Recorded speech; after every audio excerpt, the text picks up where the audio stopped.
Hello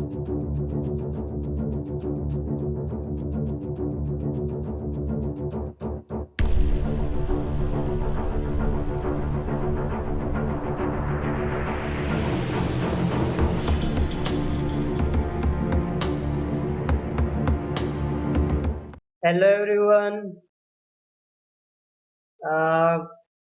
जो हमारी important support line थी निफ्टी की, उसे भी उसने तोड़ दिया है।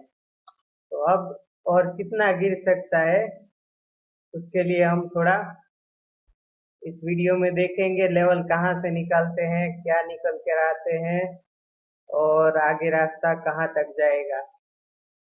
तो डेली टाइम फ्रेम में अगर हम देखें, जो हमने पिछली जो ट्रेंड लाइन सपोर्ट वाली निकाली थी, वो तोड़ दिया है।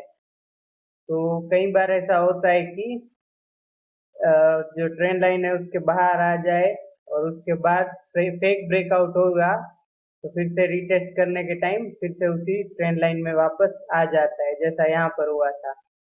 वो केस है तो यहाँ से फिर मंडे से ऊपर चला जाना चाहिए, और या फिर नवंबर महीने से, जब अक्टूबर एक्सपायरी खत्म हो जाएगी तब।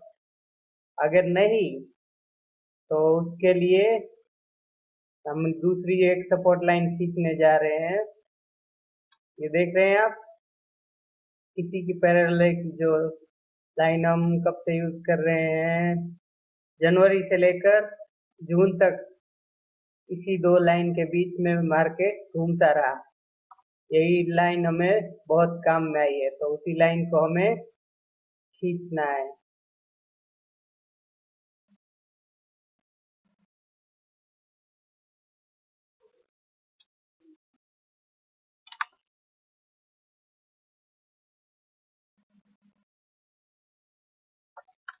जिससे हमें गिरावट का लेवल मिल जाएगा।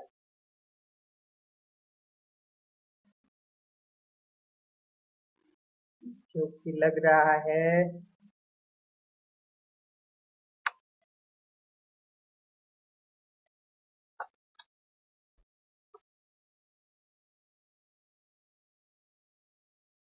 मंडे को अगर आया तो 23,000 होगा, और या फिर उसके बाद आता है 1 तारीख तक। हाँ, 23,000 के आसपास ही आ रहा है। और 25 नवंबर तक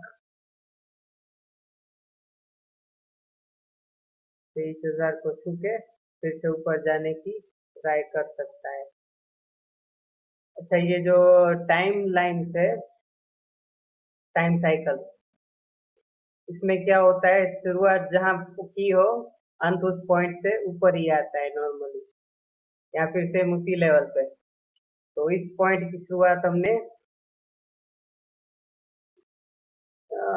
यहाँ पर की होगी, क्योंकि 55 डेज का रहता है और बीच में हॉलीडे आते हैं, वो इस चार्ट में नहीं दिखाते हैं। तो 25,800 के आसपास जाना चाहिए उसे। और चलिए, सबसे लो वाला ये भी ले लेते, तो भी 25,200 नवंबर एंड तक मिलना चाहिए हमें, बुल के सिनारियो में। बेर के सिनारियो में 24,800 के आसपास होगा। ये हो गए निफ्टी के लेवल। अब इसके अलावा कई बार लोग मुझसे पूछते थे कौन सा स्टॉक लेना चाहिए, कौन सा स्टॉक लेना चाहिए।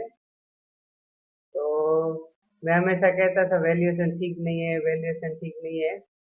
पर अब क्योंकि करेक्शन आ चुका है, तो मुहूर्त के दिन 1 तारीख को मैं अपने जो बाइंग होगी मुहूर्त की, वो आप लोगों के साथ शेयर करूंगा।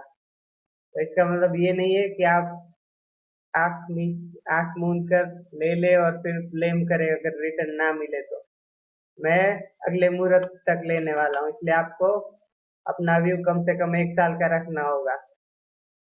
और मुझे लॉस बुक करना नहीं आता है, मेरा अगर माइनस भी रहा तो भी मैं जीरो होने तक उसे होल्ड करता हूँ।